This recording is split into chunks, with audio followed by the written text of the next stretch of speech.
če pogledam malo, kaj se v bistvu gradi, dela v tej naši občini, ne, in potem, če to primerjam, kaj je pa narejenega v naši krajevni skupnosti, pač človek malo včasih dobi občutek, kot da mi nismo sestavni del te občine Koper, ne.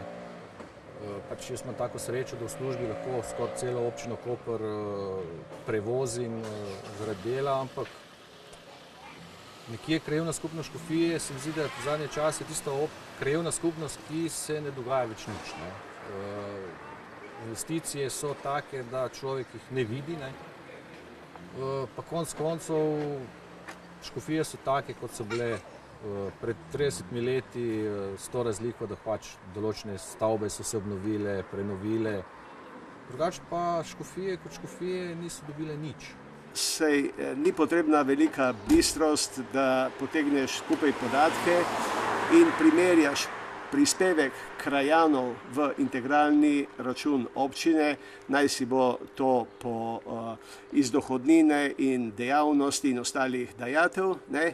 In ko primerjaš z višino investicijskih vlaganj v kraju, ugotoviš zelo hitro, kje smo, ne?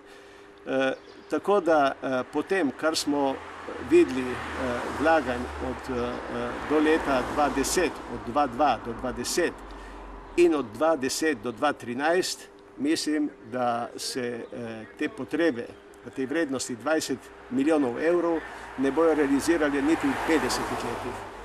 Se počutite zapostavljene tukaj na Škofijah? Ja, jaz lahko rečem, da je to bi rekel, mnenje, ki ga večina zalednih krajevnih skupnosti lahko izrazi, ko se ozre na mesto Koper in na ogromne zneske, ki so bili vloženi v zadeve, ki niso osnovna komunalna in družbena infrastruktura. Prioriteta je vrtec, v katerem se krajani že dolgo časa s tem ukvarjajo, borijo. Druga prioriteta je šola. Tudi vemo, da bi morala že steči zadeva, kar se tiče novogradnje. Naprej je vsekakor kanalizacija, ureditev fekalne kanalizacije, meteorne kanalizacije, seveda tudi vodovoda, ker vemo, da je v nekaterih zaselkih potreben. In to ne samo na Škofijah spodnjih, zgornjih, ampak imamo tudi na drugih zaselkih krajevne skupnosti Škofije. No, jaz mislim, da pri vseh investicijah, ki se delajo v krajevni skupnosti, bi bilo treba vprašati ljudi, kaj si želijo, kako si želijo. Predvsem pa, da tisto, kar se naredi, da se to naredi enkrat in je potem mir. Ne, da se ene in iste stvari 10-krat prekopavajo ceste, pa popravlja asfalt, pa potem, ko se nekaj naredi, pa se ugotovi, da še nekaj manjka, pa... Mislim, jaz bi pričakoval, da če se že za neko stvar denar porabi, da se dejansko to tudi potem naredi.